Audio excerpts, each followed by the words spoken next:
الحليم من الشيطان اللعين الرجيم بسم الله الرحمن الرحيم الحمد لله المعروف من غير رؤية والخالق من غير ربية الذي لم يزل قائما دائما إذ لا سماء ذات أبراج ولا ليل داج ولا بحر ساج ولا أرض ذات مهاد ولا خلق ذو اعتماد والصلاة والسلام والتحية والإكرام على نبي الرحمة وخازن المغفرة وقائد الخير والبركة ومنقذ العباد من الهلكة سيدنا ومولانا أبي القاسم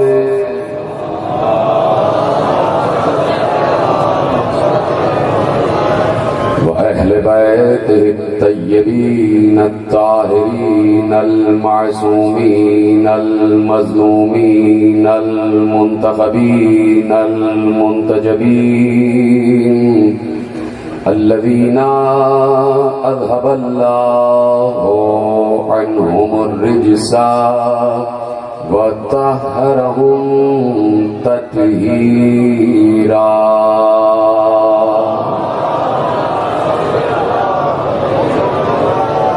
أما بعد فقد قال الله سبحانه وتعالى في محكم كتابه المجيد وفرقانه الحميد وقوله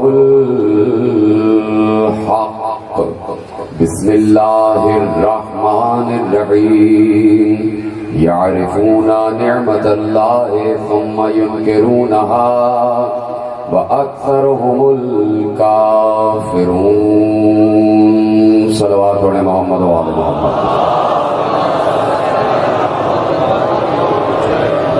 1445 ہجری کے عشرہ ماہ آزاد اور مرکزی امام بارگاہ دھوبی گھاٹ فیصل آباد اور آج آپ حضرات چھٹی تقریر سماعت فرما رہے ہیں۔ وسائل معرفت ہمارا عنوان ہے اور ہم وسائل معرفت کے ذریعے مسائل معرفت پر بھی بات کر رہے ہیں اور ان کے حل پر بھی بات کر رہے ہیں۔ یقیناً یہ اللہ کا کچھ بندوں پر بڑا احسان عظیم ہے کہ اس نے کچھ بندے ایسے خلق کیے کہ جو صفات میں اس جیسے لگنے کے باوجود اللہ اللہ رہتا ہے اور بندہ بندہ رہتا ہے۔ اس نے اپنے صفات کے آئینے تخلیق کیے اور اس پوری کائنات کو اس نے اپنی معرفت کے لیے خلق کیا۔ اس لیے اس نے اول مخلوق کو مخاطب کیا اور جو اب تک نہ بولا تھا وہ پہلی مرتبہ مصطفیٰ سے بولا۔ جو گفتگو نہیں کر رہا تھا، جو اکیلا تھا، جو تنہا تھا، جو منفرد تھا، جو ایسا مفرد تھا کہ اس کے ساتھ کسی دوئی کا تصور بھی نہیں تھا، اکیلا تھا، بات نہیں کرتا تھا، کوئی تھا ہی نہیں سننے والا تو بات کس سے کرے، اور اسے کوئی پریشانی بھی نہیں تھی کہ کوئی بات سننے والا نہیں ہے۔ وہ اللہ اپنی تنہائی سے گھبرانے والا نہیں تھا، وہ اپنی تنہائی سے الجھنے والا نہیں تھا، اس وقت وہ اپنے لیے کافی تھا۔ سلامت رہیں، سلامت رہیں۔ اس وقت اللہ کافی تھا، اپنے لیے کافی تھا، اسے کسی کی ضرورت نہیں تھی۔ اس کو معلوم تھا کہ میرے صفات کیا ہیں، میرے صفات کیا ہیں۔ یعنی معصوم سے پوچھا گیا کہ جب اس نے مخلوق خلق کی اپنی معرفت کے لیے تو اس سے پہلے جب وہ تنہا تھا، جب وہ اکیلا تھا، تو کیا وہ اپنے کو پہچانتا تھا؟ اے میرے ساتھ سارے کے سارے، کیا وہ اس وقت اپنے کو پہچانتا تھا جب کوئی بھی نہیں تھا اسے پہچاننے والا؟ کیا وہ اپنے نفس کا عارف تھا؟ کیا وہ جانتا تھا کہ اس کی ذات کیا ہے، اس کے صفات کیا ہیں؟ تو معصوم نے کہا ہاں، وہ اپنے آپ کو پہچانتا تھا، اس کو اپنی معرفت تھی، وہ اپنی معرفت رکھتا تھا۔ تو اب میں ایک جملہ عرض کرنا چاہتا ہوں کہ اللہ جو اپنے کو پہچانتا ہے اسے اپنی معرفت ہے، تو چونکہ اللہ اکبر ہے، اللہ اعلیٰ ہے، اللہ عظیم ہے، اللہ سب سے بڑا ہے، تو اس کی اپنی معرفت بھی اعلیٰ ہوگی، عظیم ہوگی، اکبر ہوگی، سب سے بڑی ہوگی۔ اللہ یعنی میں ایک بات مثالاً آپ کے سامنے عرض کر دیتا ہوں کہ جتنا آپ خود اپنے کو پہچانتے ہیں دوسرا نہیں پہچان سکتا۔ انسان خود جتنا اپنا نفس کا عارف ہوتا ہے اتنا کوئی دوسرا اسے نہیں پہچان پاتا۔ یعنی اللہ اپنے آپ کو بالکل ویسے ہی جانتا تھا، پہچانتا تھا جیسا وہ ہے۔ یعنی وہ رحمان ہے تو کیسا ہے اللہ کو معلوم ہے، وہ رحیم ہے تو کیسا ہے اللہ کو معلوم ہے، وہ کریم ہے تو کیسا ہے اللہ کو معلوم ہے، وہ رازق ہے تو کیسا ہے وہ خود جانتا ہے، وہ خالق ہے تو کیسا ہے وہ خود جانتا ہے۔ وہ جانتا ہے کہ میں لامحدود ہوں، یعنی اپنی ہر صفت کا عارف ہے، خود وہ عارف اپنی نفس کا ہے۔ تو میرے عزیزو، میں یہ پوچھنا چاہتا ہوں کہ وہ اتنی بڑی معرفت کے ہوتے ہوئے اگر کسی کم معرفت کو خلق کر دے تو اس کا مقصد تخلیق عبث ہو جائے گا۔ لہذا جسے پہلی مرتبہ جملہ محفوظ کیجیے گا، لہذا جسے اول مخلوق بنا کر خلق کر رہا ہے، جسے اس نے محمد کا نام دیا، تو اب میں یہ جملہ عرض کرنا چاہتا ہوں، اول مخلوق محمد کے لیے ضروری ہے کہ وہ بھی خدا کو ویسا ہی پہچانے جیسا خود خدا اپنے کو پہچانتا ہے۔ واجب ہے یہ بات کہ وہ بھی اللہ کو ویسے ہی پہچانے جیسے اللہ خود اپنے کو پہچانتا ہے۔ اس لیے کہہ دیا کہ کنت کنزا مخفیا فاحببت لک ان اعرف وخلقتک یا محمد، میں چھپا ہوا خزانہ تھا، میرے دل میں چاہ پیدا ہوئی کہ میں پہچانا جاؤں، تو اس کے لیے اے محمد میں نے تم کو خلق کیا۔ محمد خلق ہوا، اول مخلوق خلق ہوئی تاکہ اللہ کو پہچانا جائے اور جیسا وہ ہے ویسا اسے پہچانا جائے۔ تو اب میں نے آپ کے سامنے عرض کر دیا کہ ایک معرفت اللہ کی ہے اور ایک معرفت مصطفیٰ کی ہے۔ یقیناً اب یہ جملہ بڑا دقیق کہنے جا رہا ہوں اور میں آپ کی سماعتوں پہ بھروسہ کرتے ہوئے یہ جملہ کہنے جا رہا ہوں۔ مولانا مظاہر نقوی صاحب کی تشریف فرما ہے، ان کی موجودگی میں جملہ عرض کرنے جا رہا ہوں کہ بھائی اللہ ہے، اللہ تھا، ٹھیک ہے، بڑا دقیق جملہ ہے، کاش کہ میں آپ تک پہنچا سکوں۔ یہ جتنے نام ہیں، یہ جتنے نام ہیں، رحمان، رحیم، کریم، ستار، غفار، یہ سارے اللہ کے 99 نام، یہ سب لغت عرب کے حروف سے مل کر بنے اور لغت عرب حادث ہے، لغت عرب قدیم نہیں ہے۔ چلیے چھوڑ دیتا ہوں بات۔ حادث اور قدیم کی بحث آپ کے سامنے میں عرض کر چکا ہوں کہ حدوث و قدم کیا ہوتا ہے۔ قدیم ہے اللہ اور کوئی قدیم نہیں، اور جتنی بھی مخلوق اس کے بعد ہے وہ سب حادث ہے۔ حادث اور قدیم میں فرق یہی ہوتا ہے کہ حادث مخلوق ہے اور قدیم خالق ہے۔ یہ بات سمجھ میں آ گئی؟ تو اب یہ جتنے الفاظ ہیں یہ سب عربی حروف سے مل کر بنے ہیں، اور عربی زبان حادث ہے، وہ قدیم نہیں ہے، اس لیے کہ وہ مادی طور پر لکھی جاتی ہے۔ جہاں مادی طور پر کوئی چیز نظر آ جائے وہ حادث ہوا کرتی ہے، قدیم نہیں ہوا کرتی۔ تو اس لیے اب جملہ سنیے گا، اس لیے اللہ جب تھا اور کوئی نہیں تھا تو اس کے صفات تو تھے لیکن صفات کا نام نہیں رکھا گیا تھا۔ سلامت رہے آپ، جس نے میری بات کو سمجھا ہے، بڑی دقیق گفتگو تھی، پیچھے والوں کے ہاتھ بھی اٹھے ہیں، تو اس کا مطلب ہے کہ گفتگو آپ تک پہنچی ہے۔ صفات تو تھے لیکن ان کا کوئی نام نہیں تھا، نام نہیں تھا۔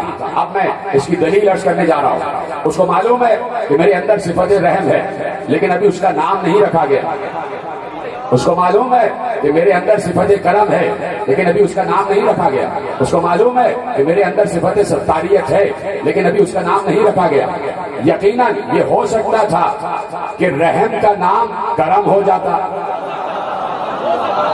جیتے رہے، سلامت رہے، بڑی مشکل گفتگو آپ کے حوالے کر رہا ہوں۔ ہو سکتا ہے کہ رحم کا نام کرم ہو جاتا اور کرم رحم ہوتا۔ ضروری تو نہیں تھا نا کہ وہی نام ہوتے یہ جو رکھے گئے ہیں، یہ تو نام بعد میں آئے، لیکن صفت تو وہی رہے گی، صفت تو نہیں بدلے گی، اور صفت اس کی ذات کا حصہ ہے، صفت الگ نہیں ہے۔ معصوم نے کہا کہ اللہ کی ذات کو الگ اور جس نے صفات کو الگ مانا اس نے دو خدا مانے، ایک ذات والا اور ایک صفت والا۔ اس کی ذات بھی صفت ہے اور صفت بھی ذات ہے، اس کی ذات کا ہی حصہ ہے، نام کوئی نہیں تھا۔ اب اس نے مخلوق کے خلق کرنے کا ارادہ کیا، اس کو نام کی ضرورت نہیں تھی، اس لیے کہ کوئی اسے پکارنے والا ہی نہیں تھا، نام پکارنے کے لیے رکھا جاتا ہے۔ اب جب اس نے، معصوم نے ارشاد فرمایا، اصول کافی میں محمد ابن یعقوب کلینی علیہ الرحمہ نے اس روایت کو محفوظ کیا کہ جب اللہ نے مخلوق کے خلق کرنے کا ارادہ کیا تو اسے معلوم تھا کہ یہ مخلوق پریشان ہوگی، یہ مخلوق مصیبت کا شکار ہوگی، یہ مخلوق مشکل میں گرفتار ہوگی، تو اسے اپنی مشکل کشائی کے لیے کوئی چاہیے کہ جسے پکارے، تو اس نے مخلوق کے لیے اپنا جو سب سے پہلا نام رکھا وہ تھا علی العظیم۔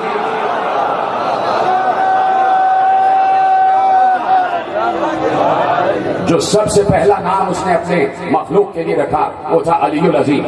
علی العظیم عرض کر چکا، تو اب نام جو اس نے خود اپنا رکھا وہ تھا علی العظیم، یعنی پہلا نام، یعنی وہ چاہتا ہے کہ مخلوق اسے مشکل میں علی کہہ کر پکارے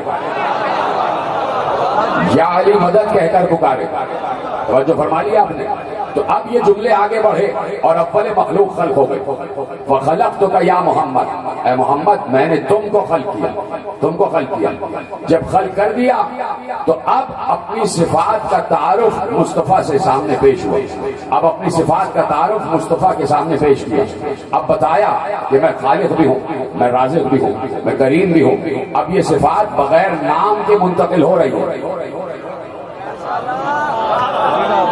چلیے ہٹا دیتا ہوں معاملہ اگر آپ کو بہت مشکل لگ رہا ہے۔ یہ صفات بغیر نام کے منتقل ہو رہی ہے، کیسے منتقل ہوں گی ابھی مسئلہ حل ہو جائے گا۔ ابھی وہ بتانا چاہتا ہے کہ میں رحمان بھی ہوں، میں رحیم بھی ہوں، میں کریم بھی ہوں، میں ستار بھی ہوں، میں جبار بھی ہوں، میں غفار بھی ہوں، میں قہار بھی ہوں، میں مومن بھی ہوں، میں مہیمن بھی ہوں، میں متکبر بھی ہوں، میں ولی بھی ہوں، میں علی بھی ہوں، میں سلام بھی ہوں، میں قدوس بھی ہوں، میں سمیع بھی ہوں، میں بصیر بھی ہوں، میں لطیف بھی ہوں، میں خبیر بھی ہوں۔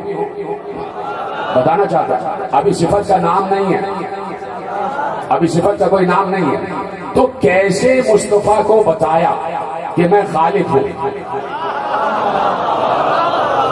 سلامت رہے، کیسے مصطفیٰ کو پہچانوایا کہ میں خالق ہوں؟ کیسے مصطفیٰ کو پہچانوایا کہ میں رازق ہوں؟ ابھی تو کوئی صفت کھلی ہی نہیں ہے، ابھی تو کوئی صفت آیا ہی نہیں ہوئی ہے، لیکن چاہتا ہے کہ مصطفیٰ اسے پہچانے کہ میں خالق ہوں، میں رازق ہوں۔ تو ایک ہماری بھی معرفت ہے، ہم بھی اللہ کو رازق جانتے ہیں، ہم بھی اللہ کو خالق جانتے ہیں، لیکن ہم اللہ کو اس وقت رازق جانتے ہیں کہ جب ہم کسی کو رزق تقسیم ہوتا ہوا دیکھتے ہیں۔ جب اللہ کی طرف سے رزق آتا ہوا دیکھا تو ہم نے کہا اللہ رازق ہے۔ جب ہم نے کسی مخلوق کو خلق ہوتے ہوئے دیکھا تو ہم نے کہا اللہ خالق ہے۔ تو کیا مصطفیٰ کو بھی ایسے ہی بتایا؟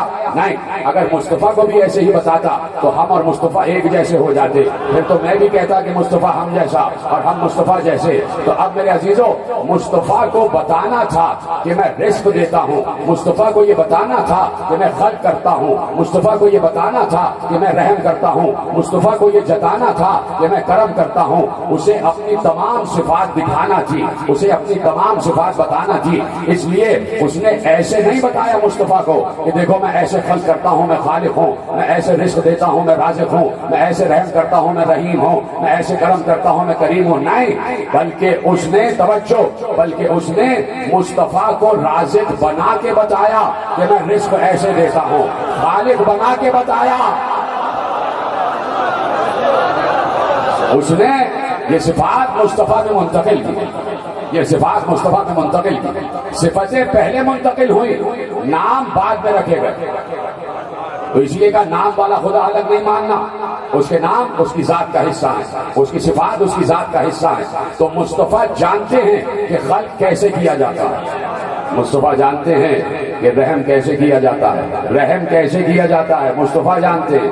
جملہ آ گیا تو آپ کے حوالے کر دیتا ہوں. اللہ نے اپنے آپ کو رحیم تو کہا، اللہ اکبر، اللہ نے اپنے آپ کو رحیم تو کہا، لیکن رحمت مصطفیٰ کو کہا.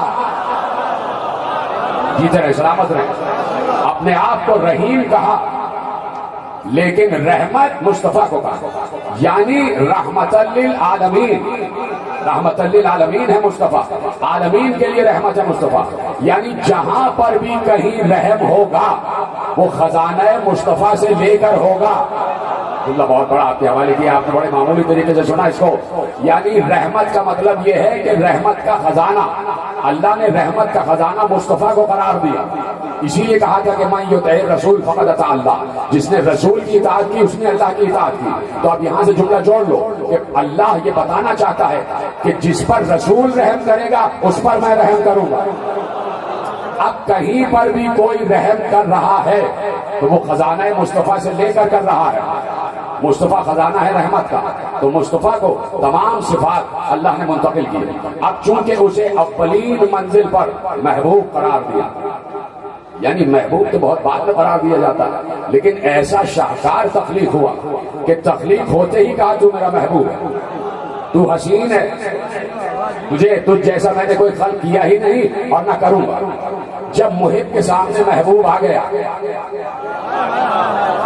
بولتے رہے، جب عاشق کے سامنے معشوق آ گیا، جب خالق کے سامنے مخلوق آ گیا، جب مصور کے سامنے تصویر آ گئی، تو مصور نے ایسی تصویر بنائی کہ مصور کو خود اپنی تصویر پر پیار آ گیا. اپنی بنائی ہوئی معرفت کی گفتگو ہو رہی ہے. مصور کو خود اپنی تصویر پر پیار آ گیا، بنانے والے کو خود اپنے شاہکار پر پیار آ گیا. اور جب پیار آیا تو اس نے کہا تو میرا محبوب ہے، جو کچھ ہوگا تیری وجہ سے ہوگا، جو کچھ ہوگا تیرے سبب سے ہوگا. خلق کروں گا تو تیرے لیے، رزق دوں گا تو تیرے لیے، رحم کروں گا تو تیرے لیے. اب میں چاہتا ہوں کہ جو میرا ہے وہ تیرا ہو جائے. جیتے رہے سلامت رہیں. جو میرا ہے وہ تیرا ہو جائے. میں یہ چاہتا ہوں جو میرا ہے وہ تیرا ہو جائے. اے میرے حبیب، میں رحیم ہوں، تجھے رحیم بنا رہا ہوں. میں کریم ہوں، تجھے کریم بنا رہا ہوں. میں ستار ہوں، تجھے ستار بنا رہا ہوں. میں غفار ہوں، تجھے غفار بنا رہا ہوں. میں صبور ہوں، تجھے صبور بنا رہا ہوں. میں شکور ہوں، تجھے شکور بنا رہا ہوں. میں غفور ہوں، تجھے غفور بنا رہا ہوں. میں مومن ہوں، تجھے مومن بنا رہا ہوں. میں مہیمن ہوں، تجھے مہیمن بنا رہا ہوں. میں متکبر ہوں، تجھے بھی اجازت دوں گا کسی موقع پر کہ تو تکبر کر.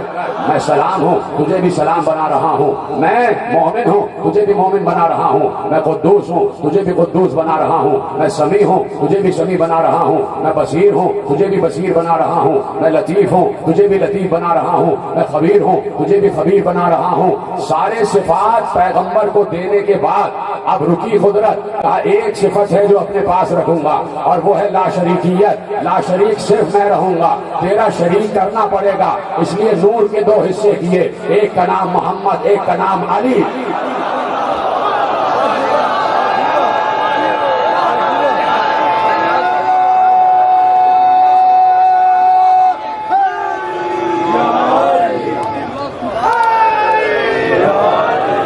نور کے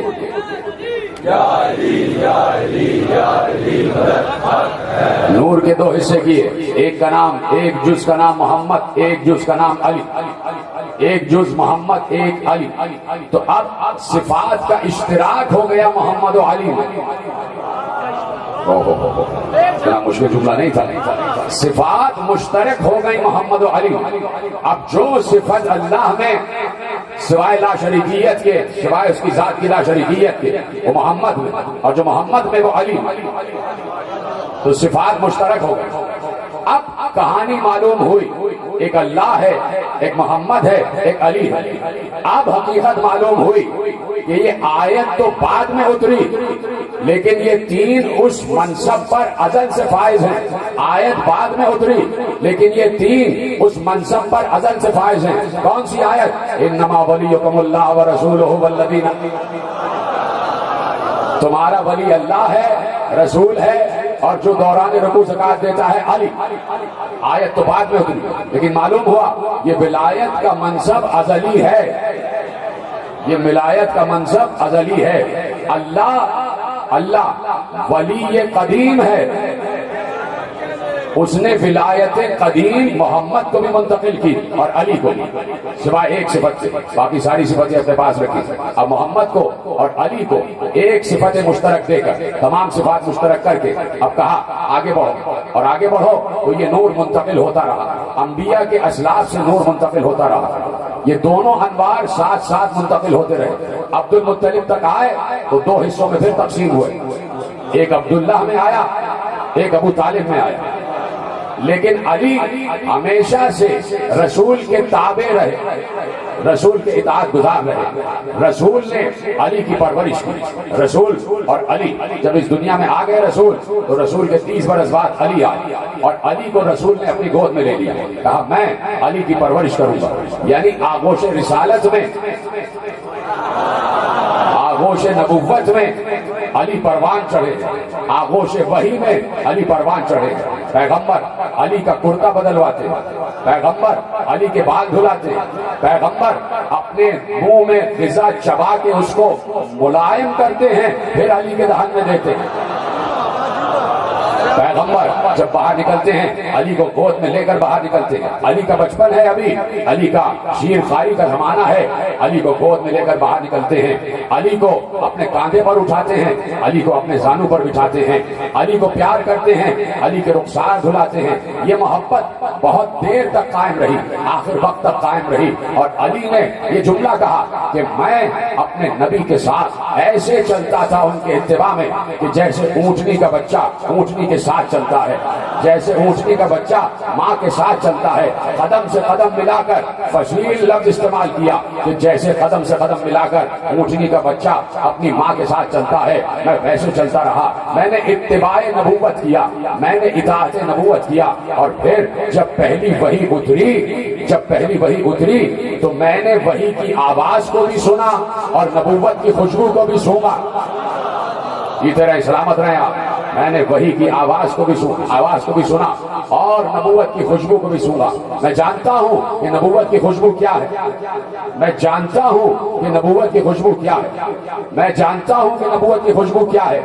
جو ایک رات بستر پر سویا اس نے بتایا کہ نبوت کی خوشبو کیا ہے۔ بہت سے لوگ تو بہت راتوں سوتے رہے، کبھی ہم نے سنا نہیں کہ نبوت کی کوئی خوشبو ہے۔ جو ایک رات سویا اس نے نبوت کی خوشبو کو محسوس کیا۔ غار حرا میں نبی کے ساتھ ہیں علی، علی کے ساتھ ہیں نبی۔ پہلی وحی اتری، پیغمبر کے ساتھ علی نے بھی سنا۔ اب اطاعت رسول کی منزل ہے اور اتباع رسول کی منزل ہے، اور علی اور اب یہ زمانہ آگے بڑھتا جا رہا ہے۔ اب حفاظت رسول ہے، اور اس طریقے سے حفاظت رسول ہے، کہانی نہیں بیان کر رہا، ایک سیرت ہے جو آپ کے سامنے پیش کر رہا ہوں۔ اس طریقے سے کہ 10 برس کا ہو گیا علی، 10 برس کے ہو گئے علی، اور اب دعوت ذوالعشیرہ آ گئی۔ پیغمبر نے اوپن آفر دیا، کاش کے جملہ سمجھ لیتے، اوپن آفر، دعوت عام تھی، سب بیٹھے ہوئے تھے، سب بیٹھے ہوئے تھے۔ ابو جہل بھی تھا، ابو لہب بھی تھا، اور بھی بہت سے ابو جہل جیسے تھے، سب بیٹھے ہوئے تھے، اور سب کو پیغمبر نے دعوت دی کہ میں اللہ کا بنایا ہوا نبی ہوں، اور مجھے اللہ نے اس منصب نبوت و رسالت پر فائز کیا. تم میں سے جو کوئی میرا اس مشن تم میں سے جو کوئی اس مشن میں میرا ساتھ دے گا وہ میرا وصی ہوگا, میرا جانشین ہوگا اور میرے علم کا وارث ہوگا. تو سب کو اوپن آفر تھی. اس وقت جو کھڑا ہو جاتا ادھر سلامت رہے, اس وقت جو کھڑا ہو جاتا. لیکن کیا کروں کہ ایک ابو طالب کا بیٹا علی, یا رسول اللہ انا ناصر, میں ہوں آپ کا ناصر, میں ہوں آپ کا مددگار. پیغمبر نے یہ نہیں کہا کہ تمہاری مدد تھوڑی چاہیے, اللہ کی مدد چاہیے. کہاں بیٹھے ہیں عزیزو, پیغمبر نے کہا تمہاری مدد تھوڑی, اللہ کی چاہیے. جیسے ہی پیغمبر سے کہا علی نے انا ناصر کا یا رسول اللہ, میں ہوں آپ کا ناصر, تو پیغمبر نے 3 مرتبہ کہا اور تینوں مرتبہ علی بلند ہوا. اس کے بعد پیغمبر نے کہا یہی علی میرا وصی ہے. فال آف دی رومن امپائر کتاب ہے بہت بڑی, اور اس میں سے یہ جملہ آپ کے حوالے کر رہا ہوں کہ جیسے ہی پیغمبر نے کہا کہ کون ہے میرا جو اس مشن میں ساتھ دے گا, تو اس نے کہا a profound silence came to the whole assembly.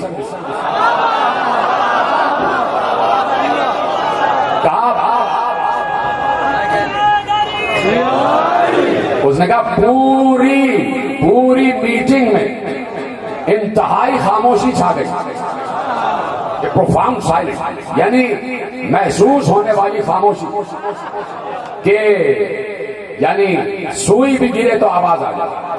خاموشی چھا گئی, اور اس خاموشی میں علی بلند ہوئے. یہ طرح ان کے ہاتھ بلند ہو رہے ہیں. اس خاموشی میں علی بلند ہوئے, اور پھر علی نے 3 مرتبہ پیغمبر نے آفر کیا, اور تینوں دن علی نے کہا کہ میں ہوں آپ کا ناصر. تو کہا علی میرے بعد میرا وصی ہے, میرا جانشین ہے, میرے علم کا وارث ہے, تم سب اس کی اتباع کرو, تم پر واجب ہے کہ علی کی اطاعت کرو. تو لوگ ہنستے ہوئے یہ کہتے ہوئے اٹھے, لو ابو طالب اب تم پر تمہارے بیٹے کی اطاعت واجب ہو گئی, اب تم پر تمہارے بیٹے کی اطاعت واجب ہو گئی. تو ابو طالب کو اس جملے پر اعتراض بھی نہیں تھا. اللہ اکبر, ایسا پیچھے والے ساتھ میرے, ابو طالب کو اس جملے پر اعتراض بھی نہیں تھا, اس لیے کہ ابو طالب عارف امامت و رسالت پہلے سے ہے, عارف امامت اور رسالت پہلے سے ہے. تو اب علی ہیں اور پیغمبر کی نصرت ہے, علی ہیں اور پیغمبر کی نصرت ہے. چلے نبی مکے کی گلیوں میں چلے اور تبلیغ رسالت کرتے ہوئے چلے, لیکن ایسے نہیں چلے. جب نبی جا رہا تھا تبلیغ رسالت کے لیے, تو اللہ نے کہا اے نبی ایسے نہ جانا, ہم سے مدد مانگ کر جانا. اللہ کے نبی نے ہاتھ اٹھائے, کہا پروردگار میں تجھ سے مدد مانگتا ہوں. کہا نہیں ایسے نہیں, جن الفاظ میں ہم کہیں ان الفاظ میں مدد مانگنا. الفاظ بھی ہمارے ہوں گے, تمہارے نہیں تو بعد میں کوئی اعتراض کر دے کہ یہ تو نبی کا لہجہ ہے, رسول کا لہجہ نہیں ہے, یہ تو اللہ کا لہجہ نہیں ہے, اللہ نے نہیں کہا تھا, یہ تو نبی کا لہجہ ہے, یہ تو نبی کے الفاظ ہے. ایک بار کہا نبی ہاتھ اٹھاؤ اور جو ہم بتاتے جائیں تم اس کو دہراتے جاؤ. نبی نے ہاتھ اٹھائے اور اللہ نے کہا قل, کہو. نبی نے کہا پروردگار میں حاضر ہوں. آواز آئی قل. نبی نے اس لفظ قل کو بھی محفوظ کروایا. خدا کے لیے سمجھے, نبی نے اس لفظ قل کو بھی محفوظ کروا لیا. نبی نے کہا ہاں پروردگار بتا. تو آواز آئی کہو قل, پروردگار حاضر ہو, کیا کہوں؟ رب ادخلنی مدخل صدق واخرجنی مخرج صدق واجعل لی من لدنک سلطانا نصیرا. ادھر سلامت رہے آپ, کیسے سن رہے ہیں؟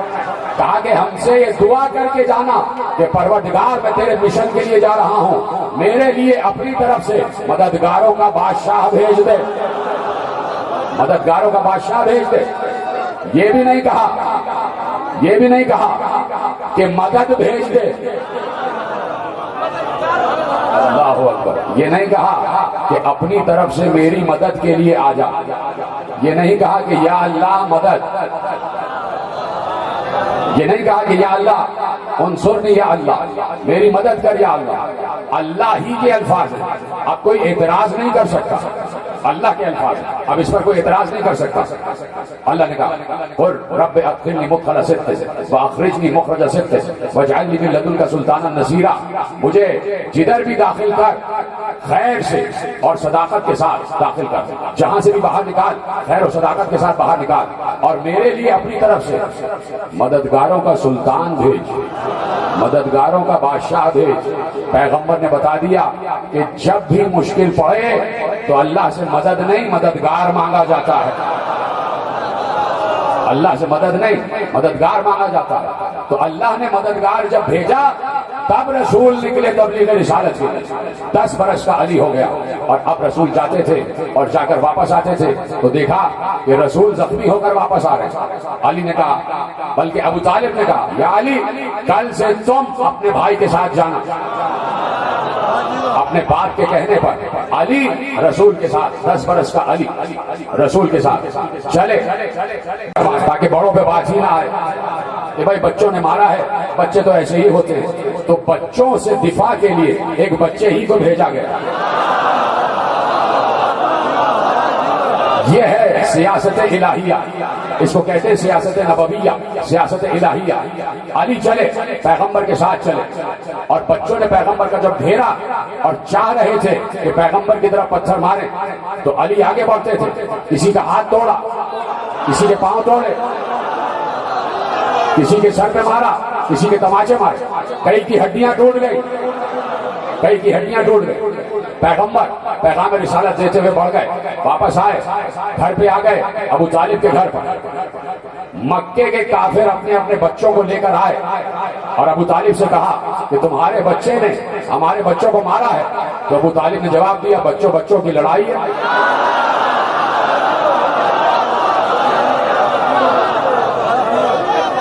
علی کا نام پڑ گیا قزیم، اس دن سے علی کا نام پڑ گیا قزیم، یعنی ہڈیاں توڑنے والا علی۔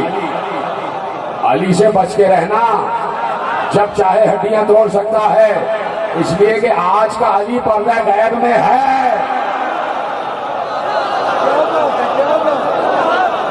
آج کا علی پردہ غیب میں ہے۔ علی نصرت رسول میں آگے بڑھ رہا ہے، اور ایک لمحے کے لیے بھی علی نے نصرت رسول کا دامن چھوڑا نہیں۔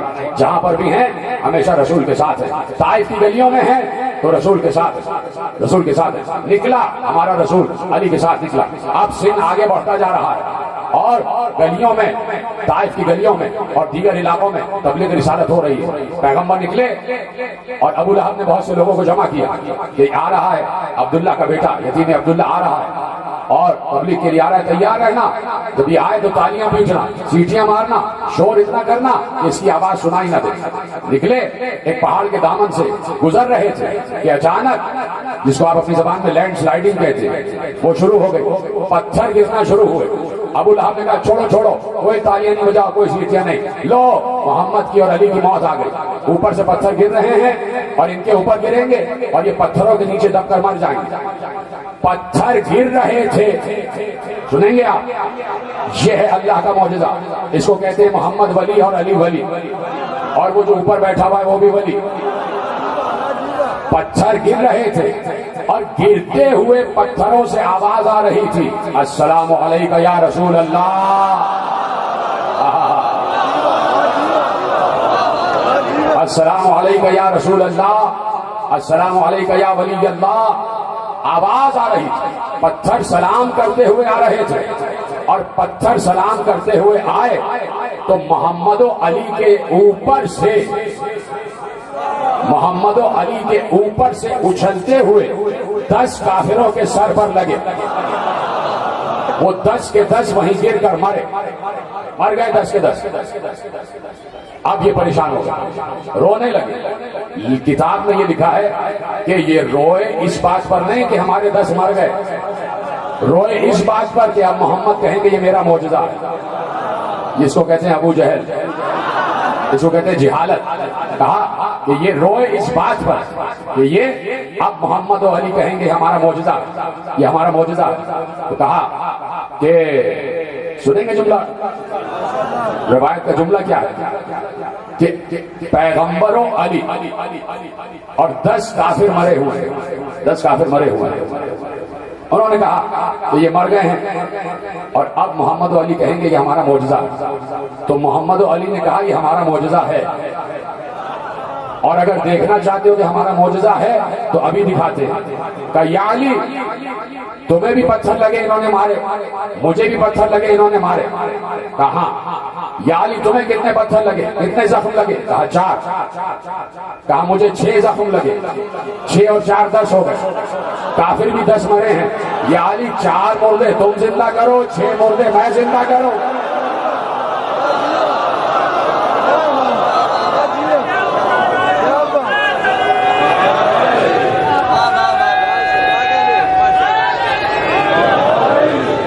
معجزات کے ساتھ تبلیغ رسالت ہو رہی ہے، اور علی قدر مشترک، صفات مشترک لیا ہوا علی پیغمبر کے ساتھ آگے بڑھ رہا ہے اور پیغمبر کے شانہ بشانہ ہے. یہاں تک کہ شب ہجرت آ گئی. شب ہجرت آئی تو پیغمبر نے کہا میری جگہ وہی سوئے جو مجھ جیسا ہو.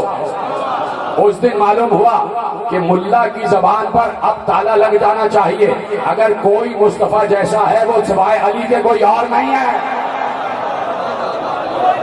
اگر کوئی مصطفیٰ جیسا ہے تو وہ صرف اور صرف علی ہے، صرف اور صرف علی ہے. تو علی کو بستر پر لٹا دیا. علی کا قد اتنا ہی تھا جتنا رسالت کا قد تھا. علی کا قد چھوٹا بتانے والا مورخ خود چھوٹا ہے. علی کا قد چھوٹا بتانے والا مورخ خود چھوٹا ہے. علی کا قد اتنا ہی تھا جتنا رسول کا قد تھا. جہاں رسول کا ماتھا آتا تھا، سر آتا تھا، وہاں علی کا سر آیا. جہاں رسول کی پاؤں آتے تھے، قدم آتے تھے، وہیں علی کا قدم آیا. چادر اوڑھنے کا انداز بھی وہی، کروٹیں لینے کا انداز بھی وہی. اتنی ہی سانسیں لی جتنی سانسیں رسول لے رہا تھا. ادھر سلامت رہے آپ. اتنی ہی سانسیں لی جتنی سانسیں رسول لے رہا تھا، اتنی ہی سانسیں جتنی سانسیں رسول لے رہا تھا، اور اسی انداز سے سوئے جس انداز سے رسول سو رہا تھا. اب کسی نے کہا کہ رسول تو چلے گئے. کسی نے آگے کافروں سے کہا کہ رسول تو چلے گئے.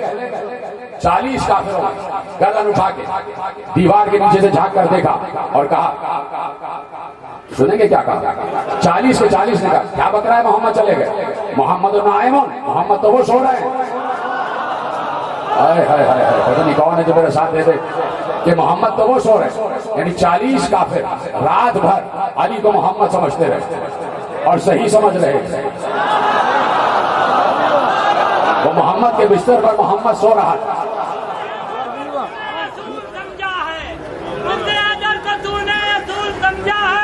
اور منافق کو گلشن کا پھول سمجھا ہے. تیرے شعور سے بہتر ہے وہ کافروں کا گمان جنہوں نے سوئے ہوئے علی کو رسول سمجھا. شب بھر علی سوتے رہے رسول کے انداز میں. کافر سمجھتا رہا کہ رسول سو رہا ہے. ہمیں اس وقت اور زیادہ تصدیق ہو گئی. توجہ، ہمیں اس وقت اور زیادہ تصدیق ہو گئی جب ام المؤمنین حضرت عائشہ رضی اللہ تعالی عنہا نے ارشاد فرمایا تھا کہ رسول کے پورے وجود سے نور پھوٹتا تھا، نور پھوٹتا تھا، نور پھوٹتا تھا.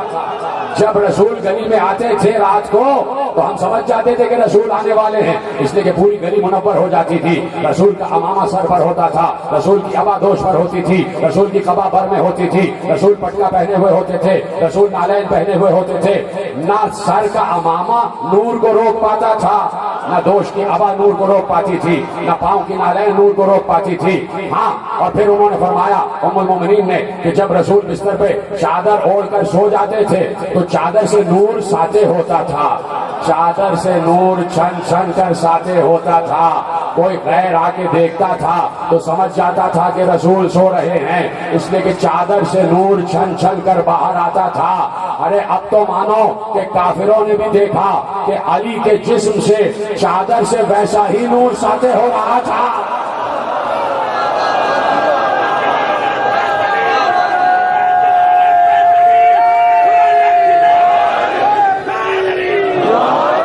چادر سے ویسا ہی نور ساطع ہو رہا تھا جیسے جس میں رسول سے نور ساطع ہوتا رہا. اسی طرح سوتے رہے.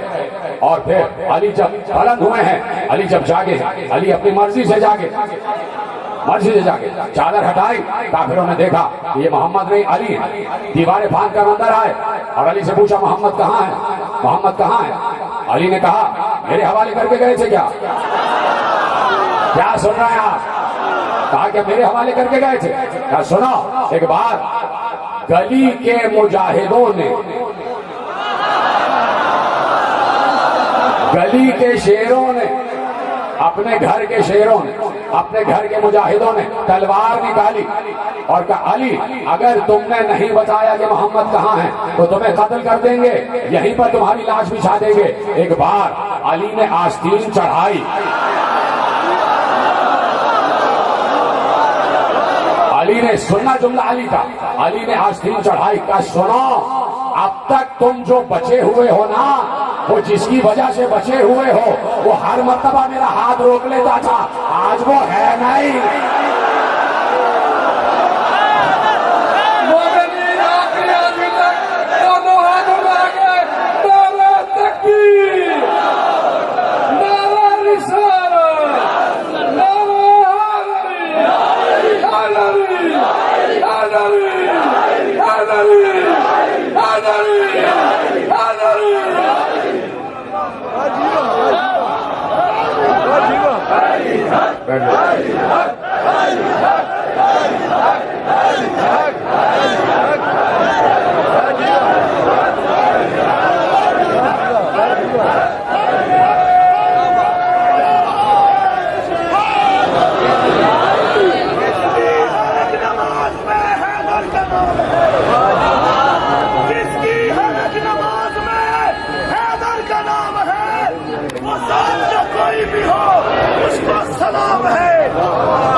ایک بار بھی علی پہ جو بھوکا ہو عمر میں اس شخص کی نماز جنازہ۔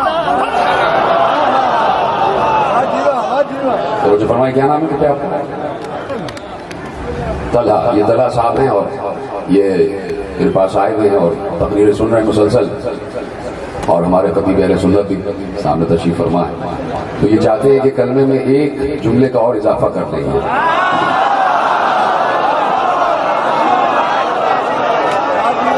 کلمے میں ایک جملے کا اور اضافہ کر لیں تاکہ اسلام سے ایمان میں داخل ہو جائے۔ سب ہمارے قابل احترام شخصیتیں ہیں، سارے مذاہب قابل احترام ہیں، لیکن یہ چاہتے ہیں کہ کلمے میں ایک لفظ کا اور اضافہ ہو جائے، تو میں آپ سے کہتا ہوں کھڑے ہو جائیے اور میں آپ کو پڑھاتا ہوں، آپ پڑھتے جائیے۔ لا الہ الا اللہ محمد الرسول اللہ علی ولی اللہ وصی رسول اللہ وخلیفتہ بلا فصل۔ اب کہیے اشہد ان لا الہ الا اللہ واشہد ان محمد رسول اللہ واشہد ان امیر المؤمنین علی ولی اللہ علی حجت اللہ واولادہ المعصومین حجج اللہ بر محمد و آل محمد صلوات۔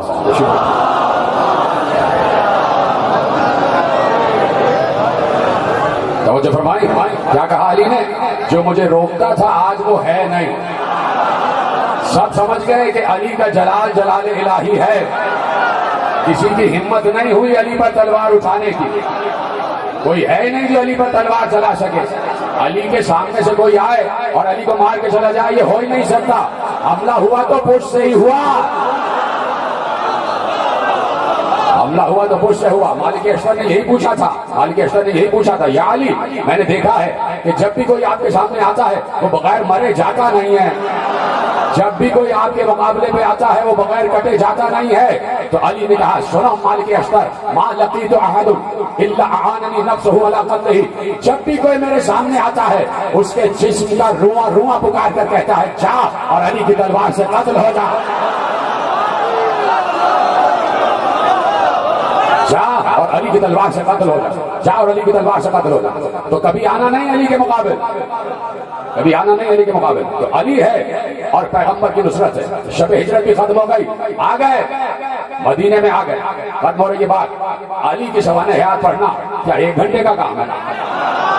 1400 برس سے تو علی کی سوانح پڑھی جا رہی ہے، 1400 برس سے۔ یہ ہے علی کی اطاعت۔ اب پیغمبر کے دل میں ایک خواہش ہے، مدینے آ گئے، دن پہ دن گزر رہے، دن پہ دن گزر رہے، پیغمبر کے دل میں ایک خواہش ہے، وہ خواہش اللہ کو معلوم ہے۔ اللہ نے کہا ہمیں معلوم ہے کہ آپ کے دل میں کیا ہے۔ ہمیں معلوم ہے آپ کے دل میں کیا ہے. دل میں یہ تھا کہ ہم بیت المقدس کی طرف رخ کر کے نماز پڑھتے. پیغمبر چاہتے تھے کہ میرا قبلہ تبدیل ہو جائے.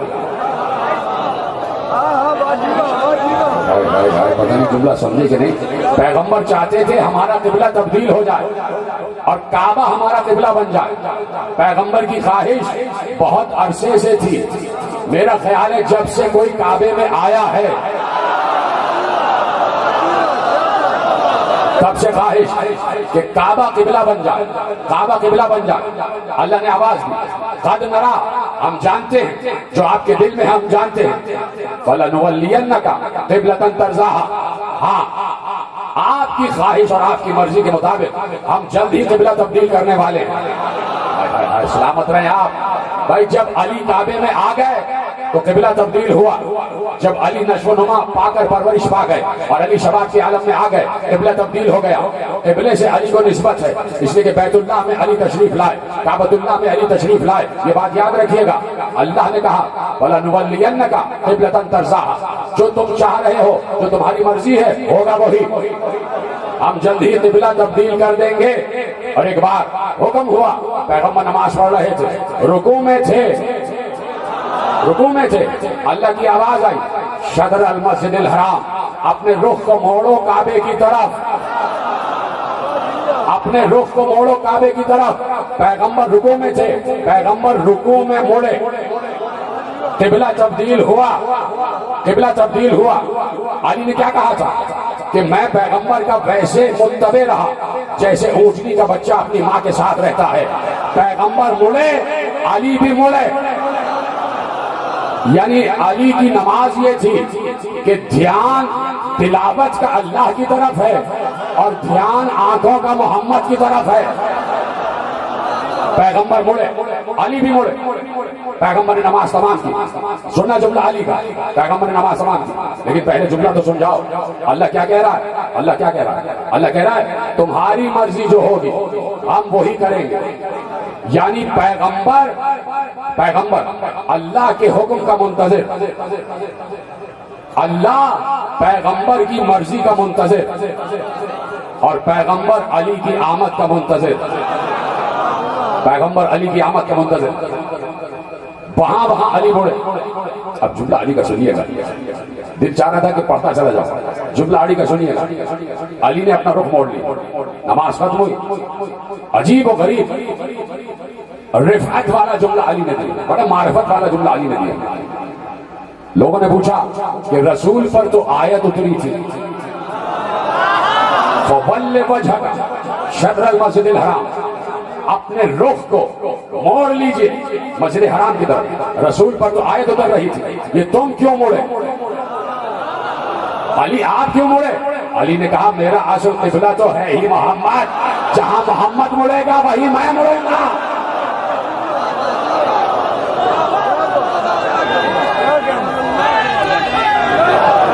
جہاں میرا نبی مڑے گا, جہاں میرا محبوب مڑے گا میں وہی مڑوں گا.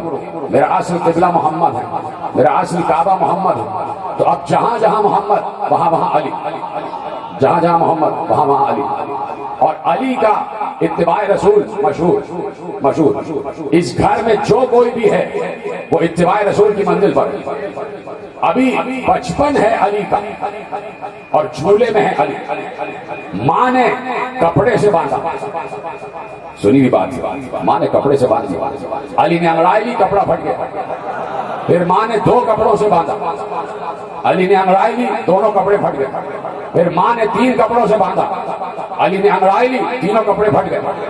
جب چوتھا کپڑا باندھنے آئی تو علی نے کہا یا اماں ہو اخلی اصبح, اماں مجھے ہاتھ کھلے ہی چھوڑ دیجیے, مجھے عبادت کرنا ہے. سلامت رہے, سلامت رہے, مجھے عبادت کرنا.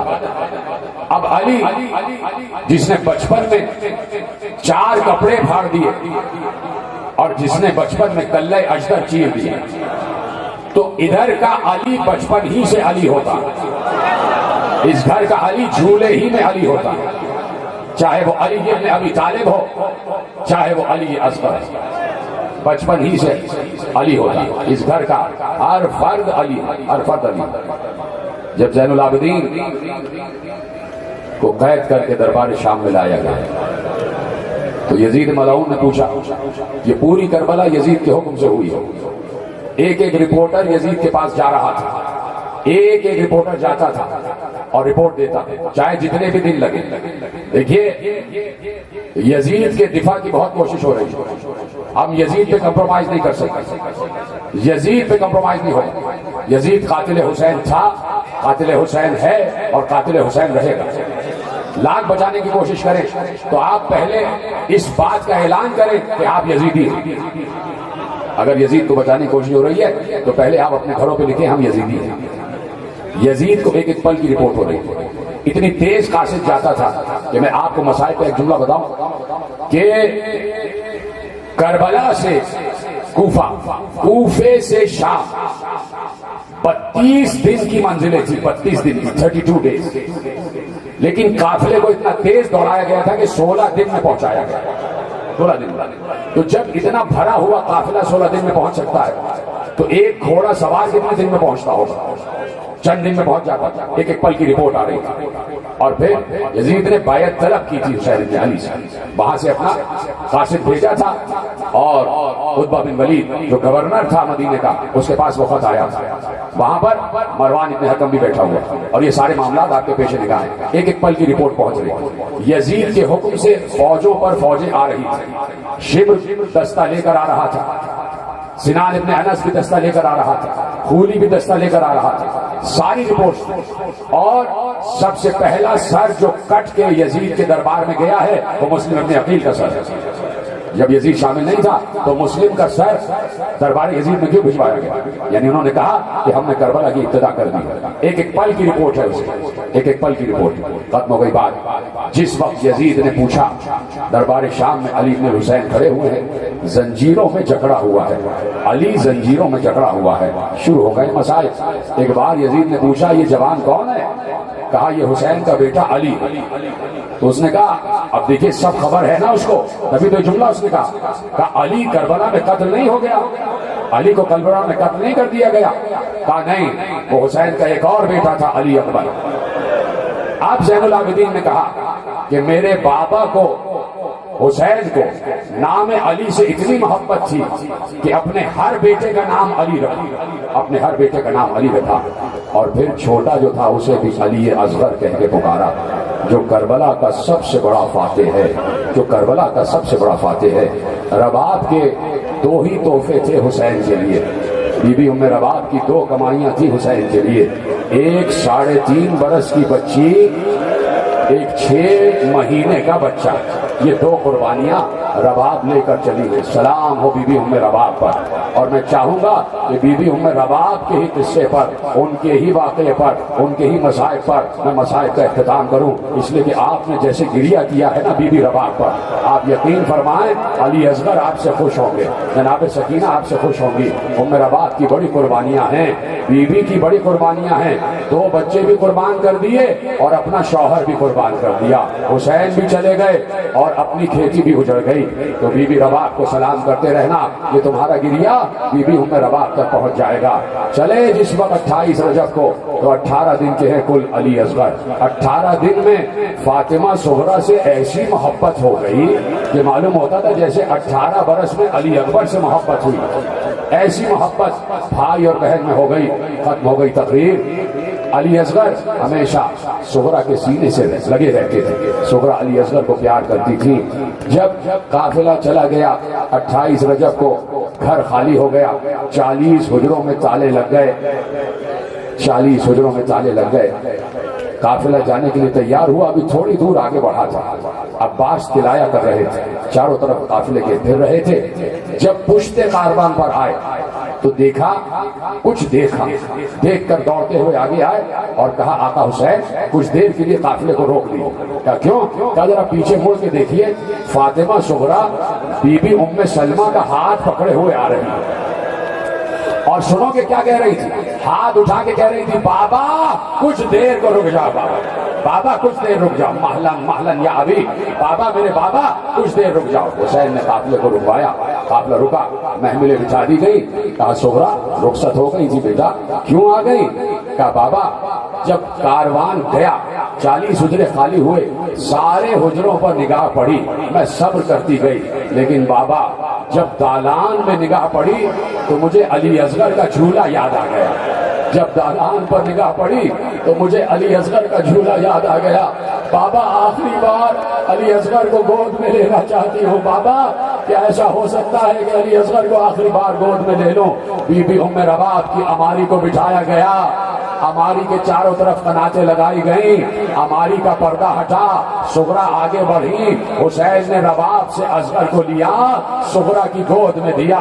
تصور کرنا تم میں سے بہت سے گھر ایسے ہوں گے کہ جن کے گھروں میں چھوٹے چھوٹے بچے ہوں گے، اور جن کے نہیں ہیں، جنہوں نے مجھ سے دعا کے لیے کہا ہے آج جھولے کو پکڑ کے، جھولے کو ہاتھ لگا کر بی بی ام رباب سے مانگنا، میں دعویٰ کرتا ہوں کہ تمہاری گودیاں بھر جائیں گی، تمہاری جھولیاں بھر جائیں گی۔ جن کے پاس اولاد نہیں ہے علی اصغر کے صدقے سے اولاد عطا ہو جائے۔ کہا بابا آخری بار دے دو۔ سغرا نے علی اصغر کو لیا، ہمک کر بچہ بہن کی گود میں آ گیا، خود ہمک کر آیا، سغرا کے سینے سے لگ گیا۔ کبھی سغرا کے چہرے کو دیکھتا ہے، کبھی سغرا کے سینے سے لپٹ جاتا ہے۔ سغرا نے ننھے ننھے رخسار پر پیار کیا، علی اصغر کے کانوں کو پیار کیا، علی اصغر کے گھمریالے بالوں کو پیار کیا، علی اصغر کے چھوٹے چھوٹے ہاتھوں کو چوم رہی تھی، علی اصغر کے ننھے ننھے تلووں کو چوم رہی تھی۔ بہت دیر ہو گئی تو حسین نے کہا لاؤ سغرا علی اصغر کو دو، سفر بہت طویل ہے، بہت دور جانا ہے۔ حسین آگے بڑھے تو سغرا ایک بار علی اصغر کو لے کے پیچھے ہٹی۔ کہا بابا چھین کر نہ لیجیے گا، علی اصغر خود چلا جائے۔ اجرکم اللہ، ماتم کرو ماتم، بابا چھین کر نہ لیجیے گا، علی اصغر خود چلا جائے تو آپ لے لیجیے گا۔ حسین نے بیٹی کا پاس خاطر کیا، حسین کھڑے ہو گئے اور کھڑے ہو کر کہا آجا علی اصغر، بابا بلا رہے بیٹا آ جاؤ۔ اب سنو گے میری طرف دیکھنا، لکھا یہ ہے کہ سغرا کی گود میں اصغر ہیں، ایک نظر بابا کو دیکھتے اور پھر سغرا سے لپٹ جاتے، پھر بابا کو دیکھتے پھر سغرا سے لپٹ جاتے۔ بار بار حسین بلا رہے تھے، اصغر نہیں آ رہا تھا۔ اب حسین نے ہاتھ پیچھے کیے، اس لیے کہ سغرا نے منع کیا تھا نا کہ اپنے ہاتھوں سے نہ لیجیے گا، ہاتھ پیچھے کیے، آگے بڑھے، اصغر کے کان میں کچھ کہا، اصغر کے کان میں کچھ کہا، بچہ ہمک کر حسین کی گود میں آ گیا، ہمک کر حسین کی گود میں آیا۔ حسین نے بچے کو سینے سے لگایا، رباب کی گود میں دیا، قافلہ جانے کو تیار ہوا۔ سغرا نے کہا بابا بتاتے تو جاؤ کہ اصغر سے کیا کہا تھا۔ حسین نے کہا یہی کہا تھا، اصغر اگر تم نہ گئے تو آتا ہوا تیر کون کھائے گا، امت کو کون بخشوائے گا۔ اجرکم اللہ۔ ہاں یہی گریے کا حق ہے میرے عزیز ہے۔ کربلا کی سب سے بڑی قربانی پڑھنے جا رہا ہوں، اس سے بڑی قربانی حسین کے پاس کوئی نہیں ہے، جسے اصغر کی قربانی کہا جاتا ہے تو اصغر لیکن اکبر شہید ہے، سب سے بڑا شہید ہے اصغر۔ اسی نے حسین کو فتح عطا فرمائی ہے کہ آؤ سب کا قصور ہو سکتا ہے، چھوٹے سے بچے کا کیا قصور ہے، ننھے سے بچے کا کیا قصور ہے۔ علی اصغر نے 6 مہینے کا سفر اپنی ماں کے ساتھ طے کیا، 6 مہینے گرمی کا سفر۔ اصغر علی ہے نا، علی کی طرح برداشت کرتا ہوا۔ ختم ہو گئی گفتگو میرے عزیزوں، آ گئی قربانیوں کا دن، آ گیا قربانیاں پیش کرنے کا دن آ گیا۔ حسین ایک ایک لاشا اٹھا کے لاتے رہے۔ کسی نے لکھا کہ جو جتنی جلدی جا رہا تھا، جتنی جلدی قربان ہو رہا تھا، اس کی پیاس اتنی ہی جلدی ختم ہو رہی تھی۔ انصار گئے، شہید ہو گئے، جا کے جام کوثر پیا۔ جو جتنی جلدی جا رہا تھا اس کی پیاس کا عرصہ اتنی ہی جلدی ختم ہو رہا تھا۔ سنیں گے جملہ، عالم نے لکھا اب سوچو اصغر کی پیاس کتنی طویل تھی کہ آخری شہید ہے علی اصغر، شہداء میں آخری شہید ہے علی اصغر۔ اور پھر حسین کی پیاس کہ حسین نے تو جنگ کی ہے اور اس کے بعد حسین کا گلا کٹا ہے، یہ ہے اصغر کی ہمت، اتنا پیاسا ہے علی اصغر۔ ختم ہو گئی گفتگو، آ گئے حسین، رخصت آخر کو آئے۔ آواز دی، سب کو سلام کیا، سلام کر کے میدان میں آ گیا۔ فاطمہ کا لال میدان میں آیا، آخری بار حجت تمام کی، حل من ناصری ینصرنا حل من مغیثی یغیثنا۔ پروردگار کا ولی ہے حسین کہ جو کربلا میں کھڑا ہوا ہے اور کہہ رہا ہے کوئی ہے جو میری نصرت کرے۔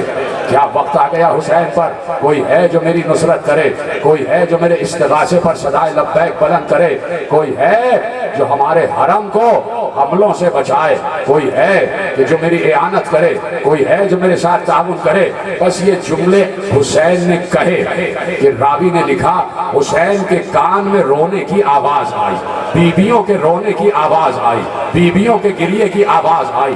حسین نے سب چھوڑا، ایک بار خیمہ گاہ کی طرف آئے اور کہا زینب یہ رونے کا غل کیسا ہے؟